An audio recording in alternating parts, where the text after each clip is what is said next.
mapagpalang araw muli sa inyo, ating mga ka-good life. Samahan niyo kami sa aming biyahe puntang Crosswinds sa Tagaytay, no? Ang initial feedback ko, medyo nakulangan ako dun sa area. I was expecting a bit more and sumakit yung paa ko in the process. So, pakita namin. So, here's just a view nung nung area. So, nagda-drive kami dyan papuntang parking. So, ayan, magandang area, no? Maraming pine trees. And nung time na pumunta kami, wala masyadong tao. So, that's a plus for us. No? Maraming mga pwede mapicturean, ipapakita ko sa inyo.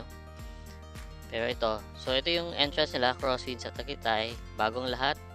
Don't forget to subscribe sa aming YouTube channel na Good Life TV as we count one's blessings. So, parang bangin siya. Yung Crosswinds ay located makalagpas lang ng Tagaytay Picnic Grove. No? So, kung galing kayong Manila, pag akyatin nyo, kakaliwa kayo.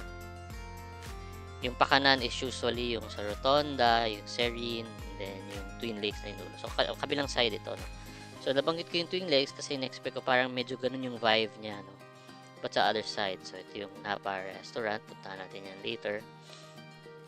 So, it's a really vast place na puro puno. So, kung ganyan yung bet nyo, then you might enjoy this place. Na-mention ko lang na nakulangan ako kasi I was expecting mas marami pang shops na pwedeng mapuntahan. But maybe in time, no? So, here's a shot naman nung coffee shop nila, The Ruin Project. So, later, explain ko kung bakit ganun yung pangalan ng The Ruin Project. So, yan yung lugar. So far, parang mostly puro billiard shops pa lang. Unless yun talaga yung intention. Kasi ako, I was expecting na parang siyang Twin Lakes na may iba-ibang shops, na may diverse selections and marami kang choices. So ngayon, limited pa lang siya sa yan, yung mga billiard flagship stores, no? I'm not saying it's bad, pero yun lang yung siguro unmet expectations on my part. So here is the Napa at Crosswinds. I'm thinking it was named after the Napa Valley, which is a county in California known for their wine. No, so yung feel niya is maraming mga wine barrels. So feeling ko yun yung tinatry nilang i-achieve dito. Eh, may nakalagay pa, cheese and wine. Although nung time na yan, hindi namin na-try yung cheese and wine kasi pagka-drive pa uwi. Eh, may kasama kaming bata. But we ordered food here. So here's a shot of their menu. They have fries, burgers, pasta, no? And then yung mga drinks nila, and meron din silang counter for cheese. So here's a quick shots, no, ng mga place. Para siyang 3 floors basically, or may loft type sa taas. So nandun kami. Then when you go down sa ground floor, nandun yung counter to order the food. So yan, no, maraming mga barrels. Alfresco siya. That's why there's ceiling fans kasi they're expecting na medyo malamig naman sa Tagaytay. Although nung time namin, it's around lunchtime and medyo makulimlim. So medyo humid siya and mainit. So there's a shot of the basement. So may parang basement pa siya, no? Here are some more shots ng lugar. So yan yung place. It reminds me also of Coffee Project, no? So medyo ganun yung vibe niya na hindi ko alam kung anong tawag, pero non-traditional or what. So here's our order, around 1,000 pesos. Nagulat ako ang laki ng pumpkin soup nila.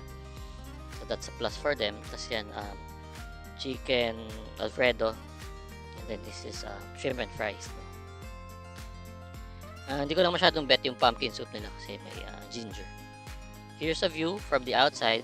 So yung development na yan is medyo residential na siya, no? So parang mga condominiums din and properties na binibenta ng Villar Group for residents lang, hindi na kami yung mapunta.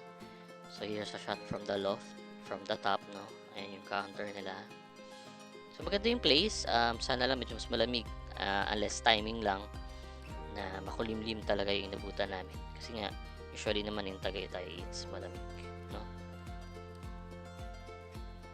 So here are some shots outside. So pwede ka rin dyan.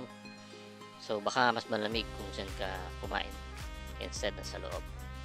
So yan, here you can enjoy yung wine and cheese kung ganun kayo. Napa at Crosswinds, natanggal lang yung TNS nila, no? Kaya sumakit yung paa ko kasi it's really steep. So, swerte nyo kung makapark kayo near. But if not, yan, lalakarin nyo yan paakyat. So, yun lang naman, yun, no. Ruin project. So, based on Google, akala daw nung project team, hindi na nila matutuloy itong project na to dahil nag-pandemic. Yun, yun yung sabi sa Google, no. That's why nung na-pull off pa rin nila and nag-push for yung project, they decided to call it Ruined Project. But it really reminds me of Coffee Project, which is coffee shop din ng Villar, no. So, yan, Ruined Project. Apparently, meron pa rin silang mga meals dito. Kala ko doon lang sila sa Napa. So, here's a shot ng place. So, ganun din, no? May mga nakasabit na bikes. May mga ano tawag dyan? Dahon, trees, or whatever, no? Yan. So, ang order lang namin dito is yung Vietnamese coffee nila and strawberry cheesecake. So, here, it's a good place to chill and to relax, no? Kung naghanap kayo ng alternative dun sa medyo mataong place in Tagaytay, no? But, yun nga, kung naghahanap pa kayo ng other attractions, wala kayo masyado makikita dito. Mostly pine trees. So, kung you love nature, then this is also a good place for you na solo nyo. Ayan, yung malaking upuan, maraming nagpapapicture dyan.